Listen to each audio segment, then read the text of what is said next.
আজকে বানিয়ে নিলাম আলু ঢ্যাঁড়স পোস্ত। এটা তো ভীষণ ইজি আর একদম কিছুই করার লাগে না।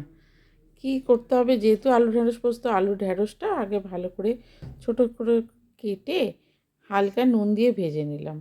হলুদ আমরা পোস্ততে দিই না, তাই দিলাম না। মানে এই রান্নাটা যে কি, সে ঘরে লোক এলে হট করে বসিয়ে ভাতের সঙ্গে দেওয়া যাবে। আর পোস্তটা আমি মিক্সিতে গুঁড়ো করে নিয়েছিলাম, ব্যাস হয়ে গেল।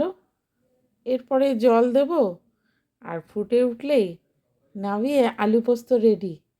কি মজার রান্না না? এইরকম যদি সব রান্না হতো, তাহলে কিন্তু রান্না নিয়ে আর ঝকমারি থাকতো না। তারপরে একটু ফুটে উঠলে একটু কাঁচা লঙ্কা দিলেও দেওয়া যেতে পারে, একটু টমেটো দেওয়া যেতে পারে। আমি আর কিছু দিলাম না, এই নেড়ে চেড়ে শুকনো করে নামিয়ে নিলাম, আলু পোস্ত রেডি। আর ভাতের সাথে এই দেশিদের আলু পোস্ত তো কিছু দিয়ে বানালেই খুবই ভালো লাগে, তাই দিয়ে দিলাম একটু কাঁচা লঙ্কা।